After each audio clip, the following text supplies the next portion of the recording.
Olá, futuros mestres e mestras. O meu nome é Ida Giovana, sou pesquisadora e mestranda em Direito pela UNB. E eu sou o Gustavo Assis, eu sou mestre em Direito pela UNB, sou mentor acadêmico e o criador do GPS de aprovação no mestrado. Bom, nós estamos aqui em mais um Mestrando Cast, lembrando que esse é o podcast que vai te ensinar tudo o que é necessário para você ser aprovado no mestrado. E o tema do episódio de hoje já é o episódio 8, né? Como funciona um processo seletivo de mestrado? Gustavo, vamos falar um pouco sobre esse tema, que é um tema bastante recorrente, embora seja um tema que a gente costuma falar bastante, né? Vira e mexe, está sempre voltando, mas que é sempre tão pertinente. E que gera sempre muita curiosidade, muita apreensão das pessoas que almejam ou têm curiosidade, né, ou que sonham, ou mesmo já tem um definitivo já bastante pré-estabelecido, né, que é fazer aí um mestrado, seguir a carreira acadêmica, se tornar um pesquisador, se tornar um especialista, ou mesmo buscar uma melhores possibilidades, né, profissionais, né. Então, vamos começar com a primeira pergunta, Gustavo. Diz pra gente o que é um processo seletivo de mestrado afinal. Excelente, Ida. Primeiramente, feliz de estar aqui contigo em mais um Mestrando Cast. No 8º episódio já, são vários temas que a gente já abordou. E hoje a gente está aqui para falar de um tema que é muito, muito, muito importante para quem quer aprovação no mestrado, especialmente para aquelas pessoas que estão começando, que não têm noção de como que funciona um processo seletivo, o que é um processo seletivo de mestrado. E hoje a gente vai falar tintim por tintim sobre como que funciona um processo seletivo de mestrado. Então, respondendo a sua primeira pergunta, Ida, acerca do que é um processo seletivo de mestrado. É um certame, um processo, como o próprio nome já diz, onde os professores eles vão avaliar os candidatos para saber se esses candidatos eles reúnem condições mínimas para serem aprovados naquele certame e, consequentemente, cursarem o mestrado. Então, eu digo que o processo seletivo é um grande filtro para filtrar realmente aquelas pessoas que estão comprometidas, aquelas pessoas que reúnem condições mínimas para desenvolver uma pesquisa, daquelas outras que não têm essas condições mínimas. Né? Então, realmente é uma etapa, um caminho que os pesquisadores, todos os pesquisadores têm que percorrer para quem quer seguir uma carreira acadêmica, enfim, para quem quer fazer um mestrado, mesmo que seja profissional, a gente precisa passar por um processo seletivo para mostrar para os professores que nós estamos aptos a fazer um mestrado. Perfeito, Gustavo. Agora vamos avançando, né? Esse tema, eu confesso que é um tema que, como eu já tinha conversado com você, é um tema que eu gosto bastante, porque eu acho que a gente precisa encarar, como eu já estava, né, a gente conversa muito nos bastidores, a preparação, né, esse processo como um processo e não tentar tornar ele mais complexo do que ele já é, porque ele tem sim um nível de complexidade, principalmente porque não é algo tão acessível a nós, né? Então a gente precisa realmente procurar se virar e daí que é a importância do Mestrando Cast, que é democratizar aí os conhecimentos, né, a preparação e o acesso à academia, né, Gustavo? Então vamos lá. De uma forma geral, Gustavo, o que os professores esperam dos alunos em um processo seletivo de mestrado, né? Como é que a gente poderia compor, então, esse desenho, né, desse perfil, né, mais ou menos esse perfil que os professores precisam? Quais qualidades, então, né? Um aluno, um candidato como potencial mestrando, né, poderia ter, né? O que os professores de um programa esperam?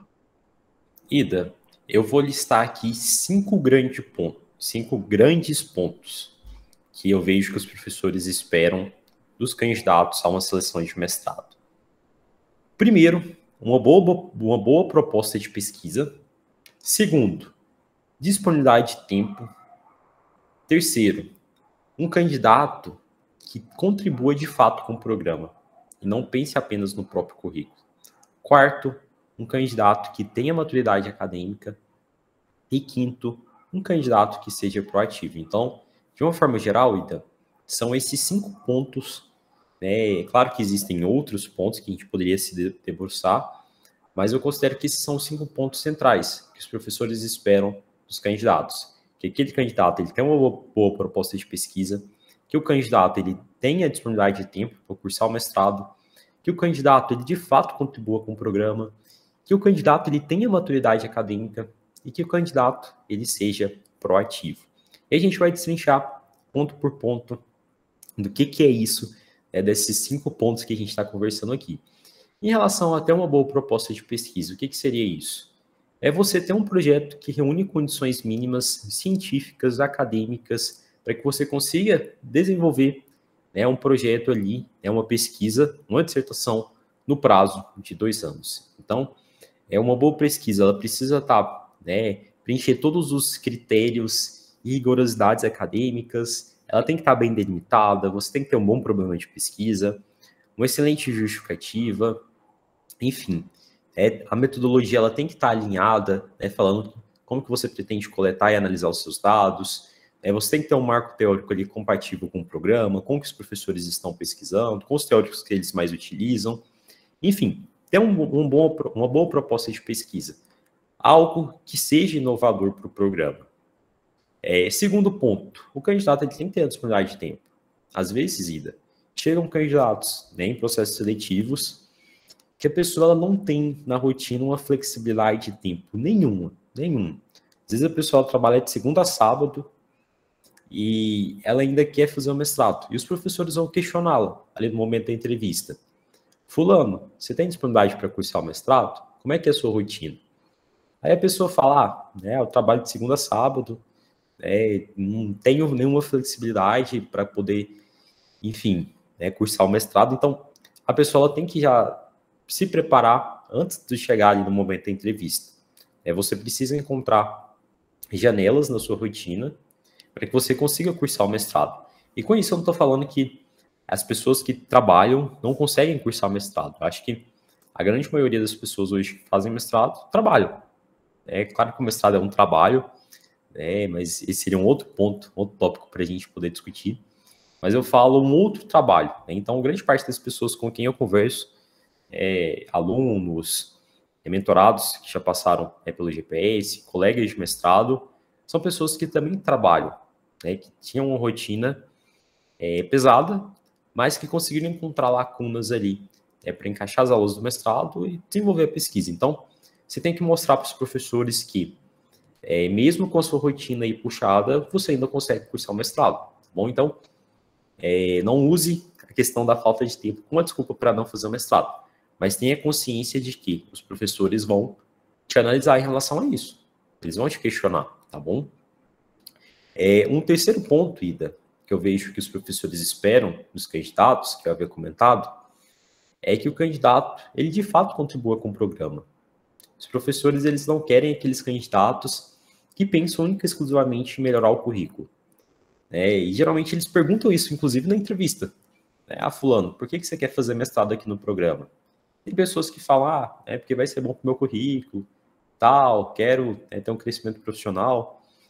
Mas beleza. E aí? O que essa justificativa pessoal contribui para o programa? O que você pode entregar? Então, acho que esse é um ponto muito importante, a gente pensar em sermos candidatos, sermos pessoas que compartilham, que querem contribuir, não simplesmente usufruir dos benefícios do programa. Quarto ponto, Ida, que eu vejo que os professores esperam dos alunos, é que os alunos, que os candidatos, eles tenham maturidade acadêmica. Então, isso acontece, inclusive, no momento ali da entrevista. Os professores podem questionar o aluno, o candidato, o futuro mestrando, sobre pontos, incongruências ali no projeto.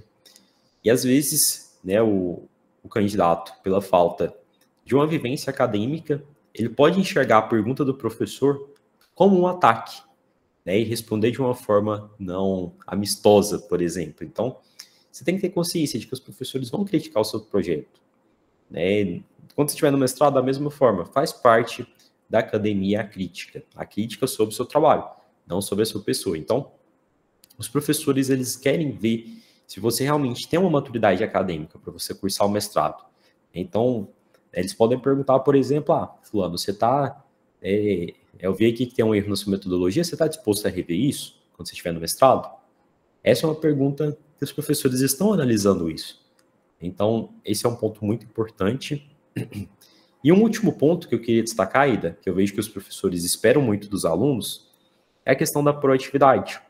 Alunos que sejam proativos, que entreguem além do mínimo esperado. Então, se você tiver disponibilidade de auxiliar o seu programa, ali, por exemplo, na revista do programa, na organização de um evento, no seu próprio orientador, se voluntarie, chegue para o seu orientador e fale, professor, tem alguma forma que eu possa estar auxiliando, o senhor, a senhora? Então, essa proatividade é muito bem vista. Então, ali eu estou falando, na verdade, no caso da pessoa que já está dentro do mestrado, mas pensando num processo seletivo de mestrado, a pessoa ela pode mostrar essa proatividade, inclusive ali no momento da entrevista, mostrando que, a partir do momento que ela estiver no mestrado, ela vai poder contribuir com o programa. Ela vai, de fato, fazer não só a pesquisa dela, mas ela vai publicar artigos. Você pode mencionar isso na sua entrevista, de que você pretende publicar artigos científicos, enfim. Então, ser um candidato proativo, uma pessoa que realmente faz, é uma pessoa que não fica ali simplesmente esperando. Então, de uma forma geral, Ida, esses são os 5 grandes pontos que eu vejo que os professores esperam dos alunos: boa proposta de pesquisa, tempo, contribuição com o programa, maturidade acadêmica e proatividade. Maravilha, Gustavo. Então, de acordo com essa sua experiência, por que é tão importante compreender o funcionamento de um processo seletivo de mestrado, Gustavo? Não simplesmente, que eu vejo bastante, e que nem julgo, porque acredito que muitas vezes acaba sendo natural, mas muitas vezes as pessoas... eu vou prestar um processo seletivo de mestrado e você não vê uma estratégia, um planejamento, cuidado, vai muito mais no vou participar e vai que dá certo, E acaba não dando, não dá, certamente não vai dar, é necessário mesmo uma preparação, porque é um processo seletivo, é um concurso, Numa instituição pública, você pode pegar como concurso público. Então, o que você pode nos dizer a respeito, Gustavo? Ida, esse é um ponto crucial. Às vezes as pessoas já têm a consciência de que é importante conhecer ali o processo seletivo, mas a pessoa ela não sabe por onde. Mas eu vejo que esse é um ponto muito importante, porque se a gente conhece, e aqui eu vou colocar entre aspas, o nosso inimigo, a gente tem maiores chances de conseguir vencê-lo. Então, não só reconhecer essa importância, mas tomar ações práticas. Eu acho que falta muito por parte dos candidatos. Tomar ações práticas para conhecer o processo seletivo. Só que às vezes, Ida, essas pessoas elas não encontram informações por aí na internet. Não é igual, por exemplo, quando a gente vai se preparar para um concurso público, que tem 1 milhão de informações na internet. Quando a gente está falando de processo seletivo de mestrado, às vezes as informações são escassas.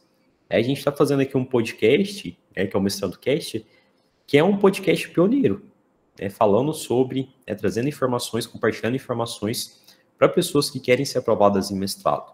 Não tenho conhecimento de um outro podcast com esse foco. Então, é muito louvável o que a gente faz aqui para compartilhar essas informações. Então, eu acho que além desse reconhecimento, as pessoas saberem o quão importante eu vejo que grande parte sabe que é importante, mas falta tomar ações práticas. E às vezes as pessoas não tomam ações práticas para conhecer o processo seletivo a fundo pela falta de informação, porque elas não sabem a quem recorrer. As pessoas não sabem que elas podem, por exemplo, buscar o auxílio de um mentor acadêmico. Pessoas que nem sabem o que é um mentor acadêmico, que existe um profissional ali que pode te auxiliar, que pode ser o seu orientador invisível para poder te auxiliar em um processo seletivo de mestrado. Então, existe a possibilidade do mentor acadêmico. Inclusive, eu tenho o programa de mentoria, que é o GPS da aprovação no mestrado, onde eu auxilio os meus mentorados. Não e já adianto, não é escrever o projeto, A gente não pode fazer isso, isso é antiético, mas é compartilhar as minúcias de uma metodologia para que as pessoas consigam aprender essa metodologia e colocar em prática para terem êxito em processos seletivos de mestrado. Então, eu vejo que realmente, Ida, falta essa difusão de conhecimento para as pessoas, que existe essa possibilidade de um mentor acadêmico, que existe uma metodologia para aprovação, especialmente para aquelas pessoas que estão ali começando do zero, que já estão afastadas da vida acadêmica. Então, é muito importante que a gente não só reconheça a importância do processo seletivo, mas que também a gente tome ações práticas para poder conhecer as etapas. E a gente vai fazer isso aqui hoje. A gente vai falar sobre as etapas dos processos seletivos, como que funciona, enfim. Então, as pessoas que ficarem com a gente aqui até o final, com certeza vão sair desse podcast aqui com noções muito bem claras de como que funciona um processo seletivo. Excelente, Gustavo. Excelente. Agora eu queria saber o seguinte, porque muitas pessoas, mesmo tendo consciência acerca da importância de conhecer bem o funcionamento de um processo seletivo, ainda assim elas preferem negligenciar essas informações, Gustavo. Porque mesmo ali, nem que seja intuição de, não, mas eu acho que eu não estou fazendo certo, né? Certamente, poxa, vai dar errado. Por que ainda assim as pessoas acabam optando por correr o risco, Gustavo? Excelente, Ida. Além da razão que eu falei, acerca às vezes a pessoa tem a consciência de que é importante conhecer o funcionamento de um processo seletivo, mas ela não tem informação, ela não sabe para quem recorrer. Então, tem esse primeiro ponto, das pessoas não saberem que existe a figura do mentor acadêmico, que existe mentorias para aprovação em seleções de mestrado, só que a gente tem um outro ponto. Pessoas que às vezes têm informação, sabe que é importante ter informação, mas ela foca tanto no projeto, ela foca tanto ali no tema que ela quer desenvolver, foca tanto em uma etapa, que ela acaba negligenciando as demais. E num processo seletivo, a gente não pode se dar ao luxo de negligenciar nenhuma das etapas. Já vi candidatos, Ida, que foram reprovados, por exemplo, na etapa de idiomas. Tirou um notão no projeto, mas reprovou na prova de idiomas. Ou na prova de conteúdo. Então, assim, cada etapa tem a sua importância. E a gente precisa se preparar através de técnicas e estratégias específicas para cada uma das etapas. Não é simplesmente pegar o projeto, não adianta nada você ter um excelente projeto, se o seu processo seletivo não tem sua etapa de projeto, e a maioria não tem. A maioria vai ter mais de uma etapa, vai ter projeto, vai ter, enfim, a gente vai falar das outras etapas, né? Mas já adiantando aqui, entrevista, pode ter uma prova de conteúdo. Então, tome muito cuidado, porque a nossa tendência é o quê? Quando a gente começa a preparação, olhar muito para o projeto, olhar muito para o tema. É claro que é uma etapa muito importante, porque é a sua proposta de pesquisa, é o que vai se tornar a sua dissertação lá na frente, mas a gente tem que tomar esses cuidados.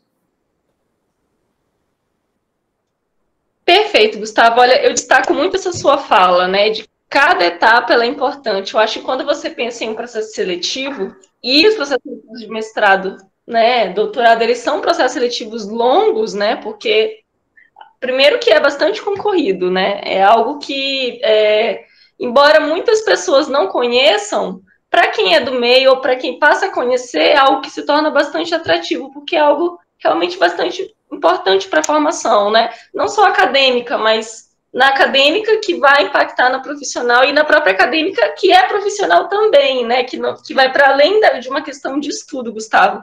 Então, eu acho muito interessante porque dá até para a gente fazer aí uma comparação, né? O processo seletivo é como você imaginar um time de vôlei, por exemplo, né?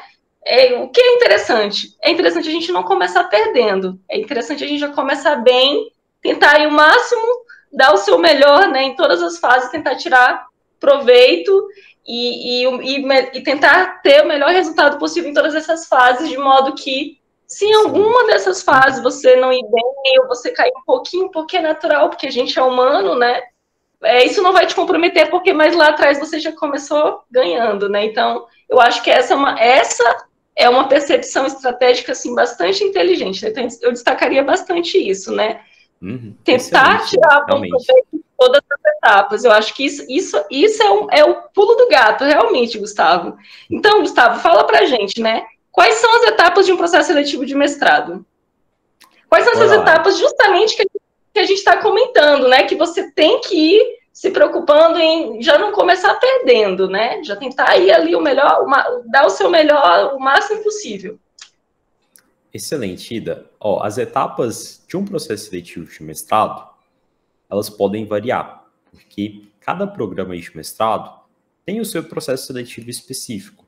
Então, você vai saber exatamente quais são as etapas dentro do edital do programa, do processo seletivo de mestrado, daquele programa que você quer ingressar.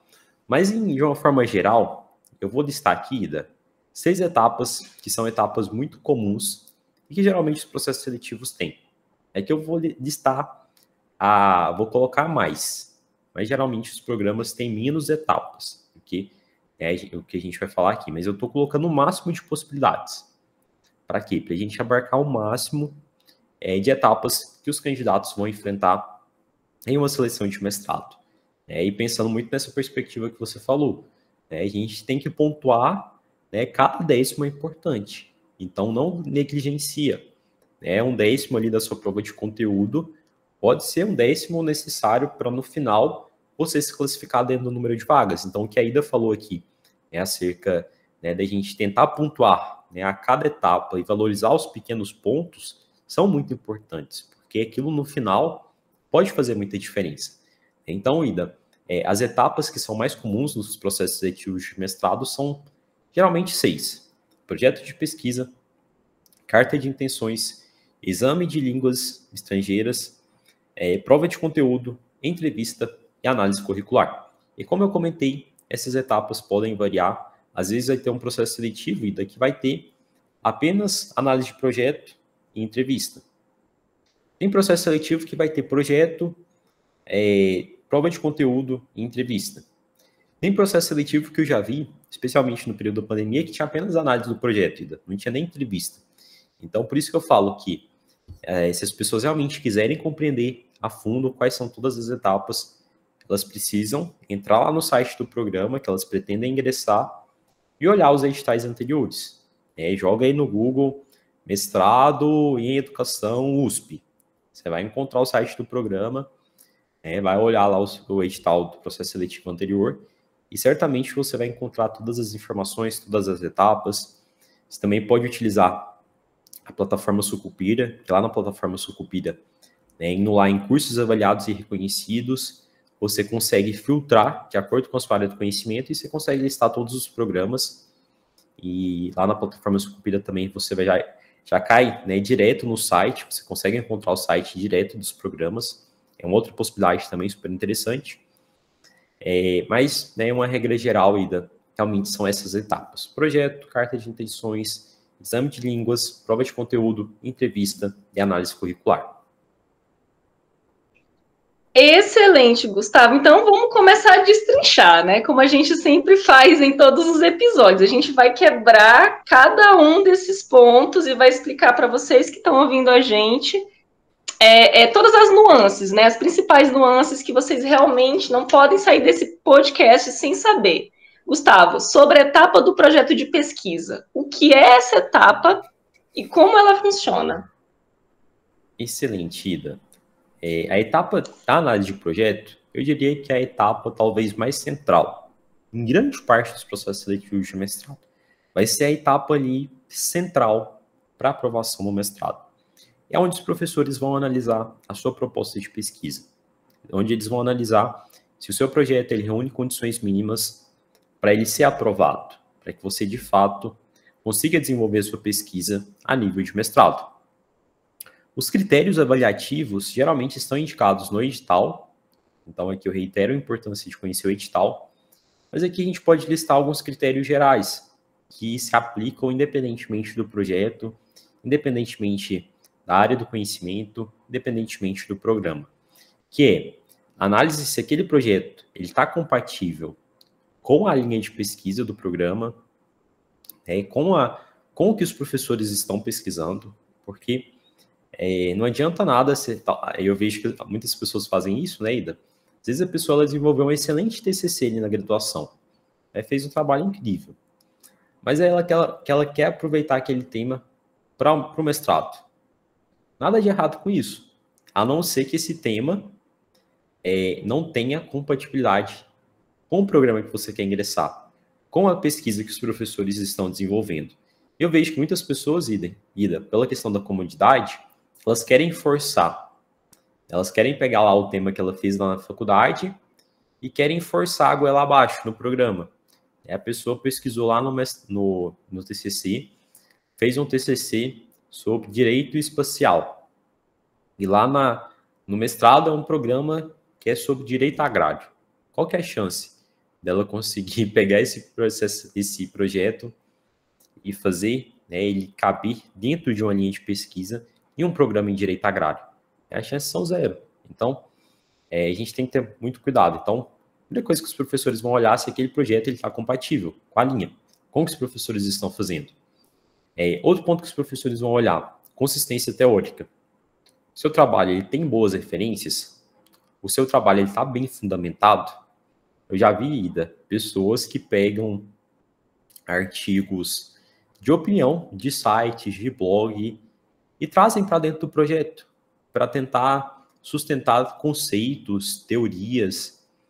E por quê? Porque são pessoas que não conhecem quais são os materiais acadêmicos necessários para a escrita de um bom projeto. A gente tem artigo, dissertação, tese.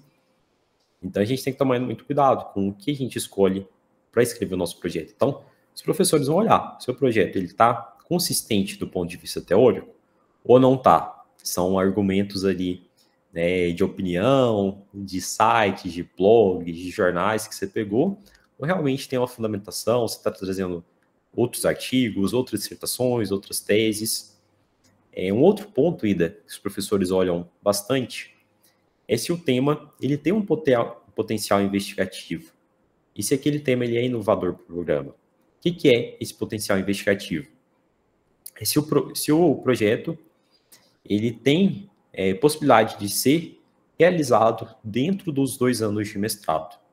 Se ele tem um potencial, além de ser um tema interessante, se ele tem um potencial de ser feito em 2 anos. Então, os professores vão olhar se aquele tema que você está submetendo ali, ele é viável. É viável ou não ser desenvolvido em 2 anos? E muitas pessoas, pelo fato de não conhecerem o que é uma delimitação de tema, que é algo que eu ensino para os meus mentorados do GPS, elas acabam não tendo sucesso. Fazem projetos que são muito amplos e o projeto ele não tem esse potencial investigativo dentro dos 2 anos. E a questão de ser inovador é de não fazer um feijão com arroz para o programa. É realmente trazer um projeto que ele tem um potencial de inovação. Eu não estou falando que você tem que desenvolver algo aí totalmente disruptivo, não. Mas tem que trazer, o seu tema tem que trazer um recorte que ainda não foi explorado por nenhuma outra pesquisa. Então, por isso que vale muito a pena olhar lá no repositório do programa, que é um site ali que reúne as dissertações, as teses, e ver o que já foi produzido naquela linha de pesquisa que você quer ingressar. Isso, com certeza, vai te auxiliar bastante. Excelente, Gustavo. Agora, sobre a carta de intenções. Me chama muita atenção. Ida, só um pouquinho, porque ainda tem mais alguns pontos aqui, só para a gente não pular. Eu só estava bebendo água aqui, mas ainda tem mais 2 pontos que eu quero falar antes da gente avançar. Um outro ponto que eu quero passar aqui para o pessoal, em relação que eu vejo que os professores vão analisar no projeto, objetivos. Os objetivos estão claros, bem delimitados? A justificativa é boa? É convincente? Você mostra o quão importante é a sua pesquisa? A sua metodologia está clara? Você está descrevendo como que você vai coletar e analisar os seus dados? Tem um cronograma ali que é factível de ser realizado? E um outro ponto, Ida, que eu vejo que os professores eles utilizam para poder avaliar se o projeto ele está bacana ou não está, é em relação à comparação. Querendo ou não, os professores vão comparar o potencial investigativo da sua pesquisa com o de outros trabalhos. Então, tem essa consciência também, tá bom? Então, Ida, só para a gente poder fechar aqui, são esses os 5 pontos: vinculação da linha de pesquisa e com a pesquisa dos professores, consistência teórica, tema com potencial investigativo inovador, objetivo, justificativa, metodologia e cronograma claros e comparação do projeto com outros projetos concorrentes, com outros candidatos. Então, são esses os pontos que geralmente os professores estão analisando quando eles pegam ali um projeto de pesquisa. Excelente, Gustavo. A gente vai partir para a próxima pergunta, mas me chama muita atenção esse quinto item, né? Comparação com projetos concorrentes, porque ao mesmo tempo que é algo óbvio, mas não é algo que, inclusive, não é algo que eu tivesse refletido tanto, né? É verdade, naturalmente, vai haver uma comparação, né? Ali a gente vai, ali o programa, né? A banca vai avaliar todos esses itens que você acabou de nos apontar e inclusive esse item da comparação dos projetos concorrentes é inevitável, né?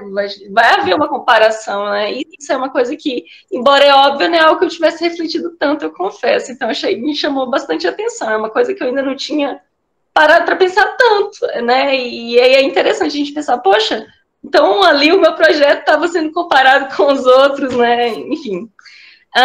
Sobre a carta de intenções, Gustavo, que é a nossa próxima pergunta, né? Como eu estava já quase iniciando, me chamou muita atenção a questão da carta de intenções, porque embora ela não esteja presente em todos os programas, né? Porque cada edital de cada programa tem ali as suas peculiaridades e tudo mais, a carta de intenções, se ela não estiver presente na fase do processo seletivo, propriamente, para que você entre como um aluno regular, ela está na fase de aluno especial, né? Então, eu acho que um outro ponto aí para a gente pegar depois, né? Então, como é que funciona, Gustavo, essa etapa da carta de intenções, né? O que é e como ela funciona? Claro que aqui a gente está partindo do pressuposto de que você se prepare da forma mais adequada possível, né, para um processo seletivo, para que você possa lograr êxito e entrar como aluno regular, mas também, querendo ou não, a gente não deixa de abarcar um pouquinho o lado do aluno especial, que é uma experiência bastante rica e de muitas aprendizagens, né, e de muito amadurecimento, que certamente ajuda bastante aí nesse processo. Excelente, Ida. Você tocou em um ponto que, na verdade, eu nem estava me lembrando aqui, mas realmente a carta de intenções, geralmente ela é mais usual para processo seletivo de aluno especial, que é quando uma pessoa, ela se candidata para cursar uma disciplina no programa. Ou seja, ela não vai ser um aluno regular, ela não vai desenvolver uma dissertação e tal, não vai estar vinculada diretamente ao programa, mas ela tem a possibilidade de cursar uma disciplina. Ela vai ganhar um certificado depois, uma declaração, na verdade, que ela cursou aquela disciplina. Ela vai ter todas as obrigações do aluno regular, vai desenvolver atividades, vai desenvolver artigos, vai ter contato com os professores. Então, o aluno especial é muito interessante e, geralmente, para aluno especial, as pessoas elas precisam desenvolver o critério avaliativo, geralmente é uma carta de intenções e currículo, análise do currículo.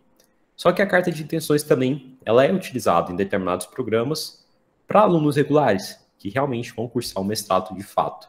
Né? E Ida, em relação à carta de intenções, eu vejo que tem dois grandes pontos que os professores vão analisar quando eles estiverem lendo ali a carta de intenções.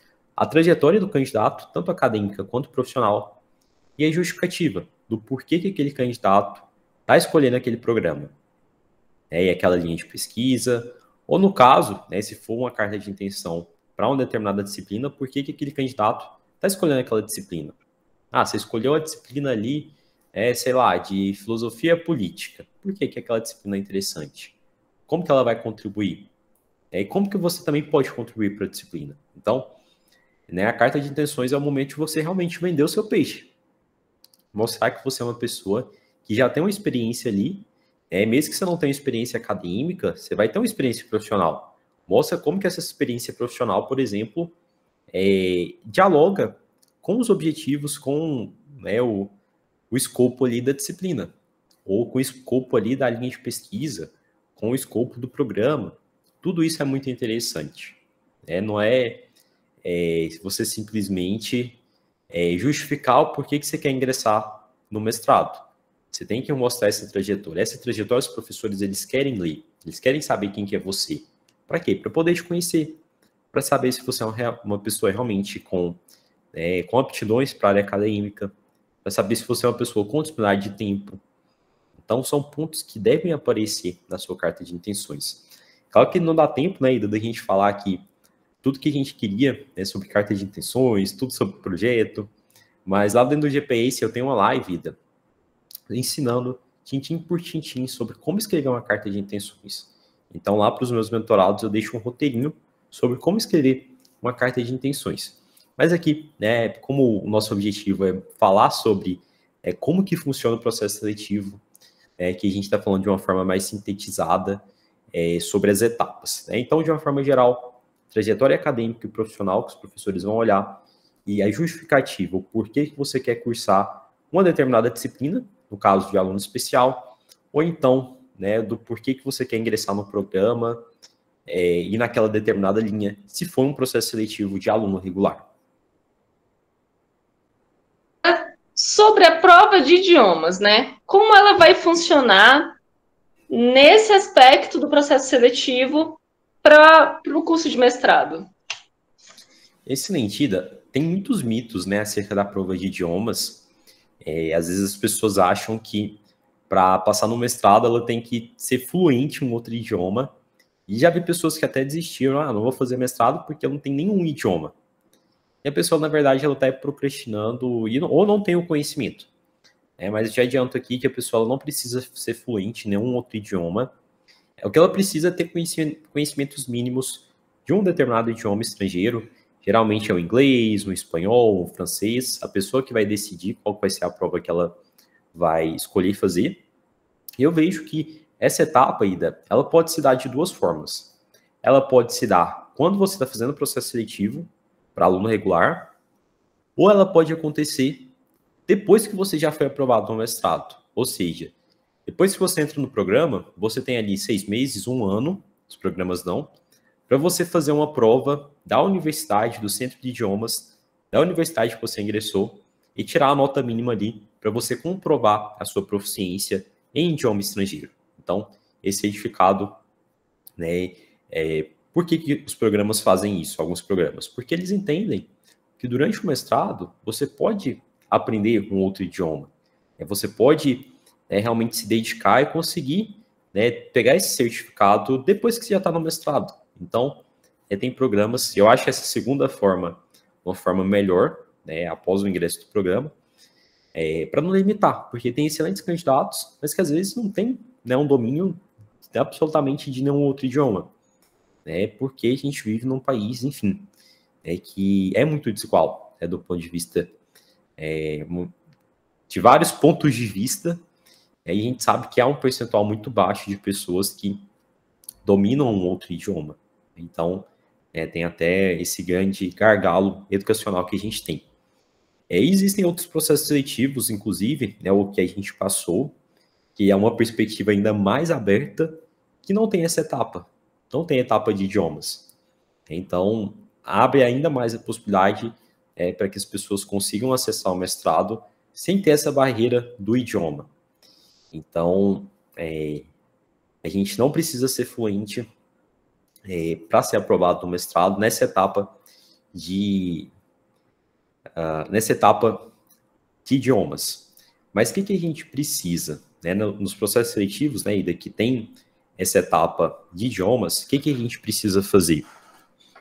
Vai depender muito do edital, e aqui a gente retoma a importância do edital, mas eu fiz provas de idiomas de diferentes jeitos. Teve uma prova de idiomas que eu fiz, Ida, que foi do Direito e Políticas Públicas, que é um mestrado profissional. O que eu tive que fazer nessa prova de idiomas? Eu tive que traduzir um texto em direito, texto em inglês, acho que era sobre direito administrativo em inglês, para o português. Era uma folha de tradução que eu tive que fazer. Foi difícil, mas eu tinha a possibilidade, na verdade, acho que nesse não tinha a possibilidade do dicionário. Eu achei um pouco complicado, porque tinham termos ali técnicos, específicos, mas consegui. Mesmo ali com... não sou fluente em nenhum outro idioma, mas com conhecimento ali intermediário eu consegui ter êxito. E teve um outro processo seletivo que eu fiz, que foi em Direitos Humanos da UFG, e no processo seletivo em Direitos Humanos da UFG, foi um processo muito mais tranquilo, onde eu pude levar um dicionário. Então, a todo momento eu estava com o dicionário do lado e eu tive que responder algumas questões que estavam em inglês, só que respondendo em português. Então, eu lia um texto lá e respondia as questões. E foi uma prova super tranquila mesmo. Pessoas ali com conhecimento bem básico conseguiram a aprovação nessa etapa. Então, pode ser que seja a tradução de um texto, pode ser que seja a interpretação de um texto e a resposta a questões. Então, vai depender muito ali do programa. O que eu recomendo para os candidatos? Olhem as provas anteriores, porque aí você vai ter realmente uma noção de como que funciona essa etapa no seu programa. Excelente, Gustavo. Agora, fala pra gente como funciona a prova de conteúdo, que é algo também bastante, enfim, que gera também bastante dúvida nas pessoas, né? Também gera, enfim, sentimentos aí de apreensão. Ida, a prova de conteúdo é uma prova bem importante. Eu vi que no período da pandemia, muitos programas aboliram essa etapa. Realmente não adotaram mais. Mas existem ainda programas que adotam essa etapa. A prova de conteúdo. Eu fiz 2 provas de conteúdo em 2 processos seletivos diferentes. Na UNB, a minha prova de conteúdo, eu tinha que elaborar um ensaio de 3 a 4 páginas sobre um tema em específico que os professores soltavam, por exemplo, hoje, às 6 horas da tarde, eles soltavam um tema que eu tinha que elaborar esse ensaio. Esse tema, obviamente, vinculado, relacionado com a linha de pesquisa que eu queria ingressar. E eles lançavam às 18 horas, por exemplo, e você tinha um dia, 24 horas, 18 horas, às 18 horas do dia seguinte, para poder enviar esse ensaio. Foi uma etapa muito desafiadora para mim, confesso, mas o tema que foi proposto, que a gente tinha que elaborar o ensaio, era um tema totalmente vinculado à linha de pesquisa. Por isso que a gente tem que conhecer a linha de pesquisa que a gente quer ingressar. Então, esse foi o primeiro formato, um formato de ensaio de 3 a 4 páginas, mais referências bibliográficas. Uma outra prova de conteúdo que eu fiz era respondendo questões. Então, eu tive que responder questões, eram questões, o que o processo seletivo fez? No edital, eles indicaram uma série de textos, uma série de artigos, eu tinha que ler esses artigos, beleza, li esses artigos, ia lá, no processo seletivo e respondia questões sobre esses textos que eu tinha lido previamente. Então, eram questões complexas, mais densas. Então, esse era um segundo formato. Não era no formato de ensaio, mas eu tinha ali um tempo. E nesse formato eu não tinha 24 horas para fazer, não. Eu tinha uma média ali, acho que era de 4 horas, 3 a 4 horas para responder as questões. E foi basicamente isso, Ida, das minhas experiências com provas de conteúdo, e não só das minhas experiências, mas com as pessoas com quem eu já tive a oportunidade de orientar para as seleções de mestrado, que passaram pela prova de conteúdo, como foi o caso da Caroline, do Aleph, pessoas que eu estive próximo. As provas de conteúdo geralmente funcionavam nessa dinâmica. E mais uma vez, reforça a importância de olhar para o edital, olhar para os certames anteriores. Por quê? Porque as informações acerca de como que vai funcionar a sua prova de conteúdo vai estar dentro do edital. Como é que eu sabia que minha prova de conteúdo seria um ensaio de 3 a 4 páginas, mais referências bibliográficas? Porque estava dentro do edital essa informação. Eu vejo, Ida, que as pessoas às vezes ficam com preguiça de ler o edital, não ler o edital e acabam rodando. Porque muitas dessas informações estavam ali dentro do edital. Então, de uma forma geral, essa é a forma que a prova de conteúdo funciona. Recomendo pegar as provas anteriores para você realmente ir treinando, respondendo as provas anteriores, pode te dar um norte bem interessante. E sobre a fase de entrevista, Gustavo, essa que é uma fase que ela pode parecer em primeiro plano uma fase mais simples, porque você já submeteu o projeto, e aí muitas vezes você foi aprovado na fase do projeto, e aí você pensa, não, vou deixar a preparação para a fase da entrevista para a última hora, quando na realidade, né, eu considero essa, né, na minha percepção, uma das fases mais complexas, né, porque é um momento também um pouco mais subjetivo. Então, é aquele momento que a banca vai associar você ao seu projeto, né? Então, assim, como que funciona essa fase, Gustavo, né? O que você nos diz a respeito? Ida, em relação à etapa de entrevista, é uma etapa muito importante. E como você já adiantou um pouquinho aí, já deu um pouquinho de spoiler, às vezes as pessoas elas pensam assim, tirei uma nota boa no projeto. Vou chegar na entrevista, vou falar o que eu escrevi lá no meu projeto. Só que entrevista não é apenas sobre o projeto. A entrevista é sobre você. E às vezes é mais sobre você do que o seu projeto. Porque o seu projeto os professores já conhecem. Mas os professores não conhecem quem é você, o que você já fez, qual é a sua trajetória, como que você chegou naquele tema. Então, né, essa parte da trajetória é muito importante e muitas pessoas são reprovadas por quê? Porque elas chegam ali na entrevista e elas, né, começam a falar direto do projeto. Se apresentam, cumprimentam os professores. O meu projeto é tal. E ela simplesmente ignora essa parte da trajetória, que é importante. Então, a etapa de entrevista é onde os professores eles querem saber quem é você, o que você já fez. Geralmente vai ser uma banca lida composta, né, de 3, 4, até 5 professores. São professores que estão vinculados à linha de pesquisa que você submeteu ao projeto. Aí eles vão te arguir sobre o seu projeto, sobre quem é você, o que você já fez, o que você já deixou de fazer. Eles podem te arguir tudo sobre o seu projeto, sobre o seu problema, sobre a sua metodologia, enfim. Inclusive lá dentro do GPS, Ida, você bem sabe, a gente tem um módulo específico para entrevista, e o quão importante é que a gente tem um módulo só específico sobre a entrevista, sobre como dominar a entrevista.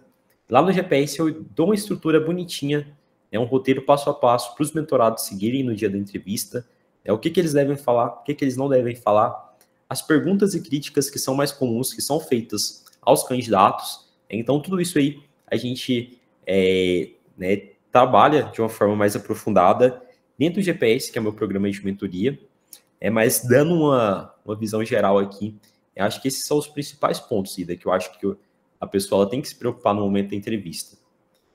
Pensar em como que ela vai contar a história, e não é contar a história por contar, começar lá desde quando você era criança, não.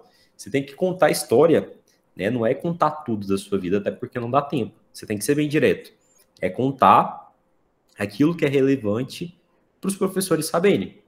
Aquilo que, por exemplo, se relaciona com a sua pesquisa. É muito comum, né, da gente desenvolver pesquisas que estejam atreladas à nossa trajetória. A minha pesquisa de mestrado foi atrelada à minha trajetória profissional. Na época eu era estagiário da defensoria, e foi o ponto que eu comentei no momento da minha entrevista, para os professores verem que eu tinha experiência, não só ali do ponto de vista acadêmico, de estar desenvolvendo aquele projeto, mas também uma experiência profissional. Então, são pontos aí que as pessoas não podem negligenciar, e uma boa história ainda pode convencer os professores. Claro, a gente tem que ter um bom projeto, mas a gente não pode negligenciar a nossa história, quem nós somos, o que nós fazemos e o que a gente pretende fazer com a nossa pesquisa, o que a gente pretende contribuir com o programa. Bom, Gustavo, chegando agora na última pergunta, né? O que é, Gustavo, e como funciona a análise curricular? Inclusive, né, a depender do programa, a análise curricular ela também está na fase de entrevista, né? Então, fala para a gente um pouquinho a respeito. Pessoal, em relação à etapa de análise curricular, como é que ela funciona? A análise curricular é um momento que os professores vão avaliar o seu currículo, vão pegar o seu currículo Lattes e vão avaliar o que você já fez. Você já produziu artigo? Você já organizou evento? Você já, enfim, participou de banca de TCC? O que você já fez? Os professores vão olhar isso. Então, mas não se desespere, tá bom? Você não precisa ser um gênio, você não precisa ter um currículo aí gigantesco. Inclusive, tem mentorados que foram aprovados sem publicação, né, sem nenhuma publicação, mas com estratégias corretas, né, você consegue melhorar o seu currículo Lattes.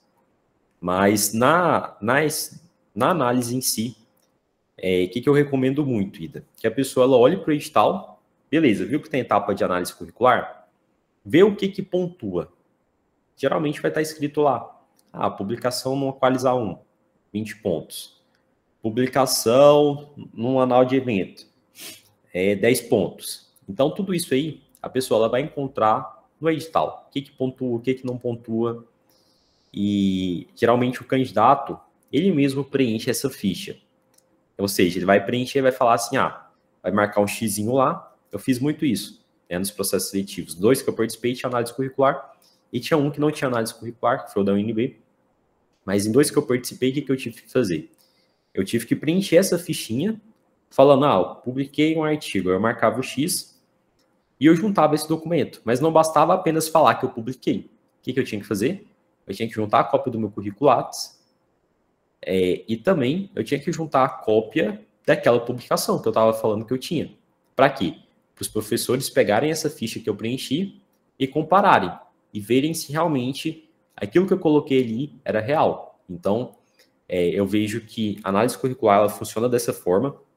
Em alguns processos seletivos, né, a gente vai chamar de barema, é um nominho aí mais técnico, né? Então não se assuste se você encontrar, barema. Então, realmente esse momento que você pega ali essa tabelinha para preencher. O que você já fez, o que você deixou de fazer. Essa é uma etapa que ela não vai te eliminar. Se você tiver com o currículo Lattes zerado, você não vai ser eliminado do processo seletivo por isso. Mas a análise curricular pode ser muito interessante no momento classificatório. Ou seja, você pode passar em todas as etapas, foi aprovado no mestrado. Mas isso não significa que você vai ser classificado dentro do número de vagas, que pode ter mais aprovados no processo seletivo do que quantidade de vagas disponível. É igual em concurso público. Às vezes, a pessoa é aprovada no concurso, mas ela não foi aprovada dentro da quantidade de vagas. E a mesma lógica vale para processos seletivos de mestrado. Então, tomem cuidado, né, em relação a isso, porque, às vezes, um pontinho ali de um congresso que você podia ter participado, 1/10 que você perdeu pelo fato de não ter participado de um congresso, pode ser o 10º necessário para você, né, ser classificado dentro do número de vagas. Então, a análise curricular é importante. Mesmo não sendo ali, né, algo que vai te eliminar, pode ser algo que vai te classificar dentro do número de vagas. Então, é uma etapa muito importante. Só que existem, né, Ida, como a gente comentou, alguns processos seletivos que não têm essa etapa de análise curricular de forma ali objetiva, que vai te pontuar. Que você tem que preencher essa tabelinha, igual eu comentei. Mas, mesmo assim, os professores vão olhar. Isso geralmente acontece no momento da entrevista. Quando você entra lá na salinha, geralmente os professores já estão com o seu currículo Lattes na mão. Então, isso pode até influenciar subjetivamente na percepção dos professores que estão ali te avaliando na etapa de entrevista. Então, são essas as formas que eu vejo, Ida, que a gente tem hoje, né, de análise curricular, são basicamente isso. Né? A gente tem a análise curricular mais direta, que o candidato ele preenche essa tabelinha, né, do que ele já fez, do que ele não fez, e manda para os professores avaliarem, junto com a documentação comprobatória. E tem análise curricular de forma ali mais indireta, de forma mais subjetiva, que é no momento da entrevista, quando os professores vão estar ali com o currículo Lattes na mão, olhando quem é o candidato, o que ele já fez, o que ele não fez. Excelente, Gustavo. Bom, a gente vai ficando por aqui, né? Nós estamos aqui no Mestrando Cast. Lembrando que esse é o podcast que vai ensinar tudo o que é necessário para você ser aprovado no mestrado. O tema do episódio de hoje foi como funciona o processo seletivo de mestrado. E, Gustavo, foi um super prazer. E, mais uma vez, muito obrigada pela oportunidade.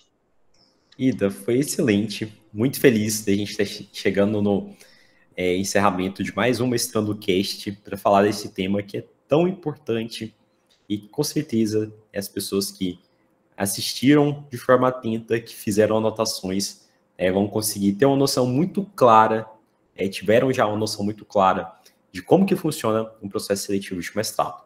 E eu faço o convite, né, para as pessoas aí que realmente gostaram desse conteúdo para deixarem comentários acerca desse episódio, o que acharam, se ficaram com alguma dúvida e também sugestões para os nossos próximos episódios. Esses feedbacks, essa interação é fundamental para que a gente saiba quais são as necessidades que vocês têm, o que vocês querem ouvir da gente, para que a gente possa planejar os futuros podcasts. E com isso, Ida, eu agradeço mais uma vez, fico muito feliz de estar aqui hoje contigo e espero que em breve a gente esteja juntos novamente mais um Mestrando Cast. Obrigado.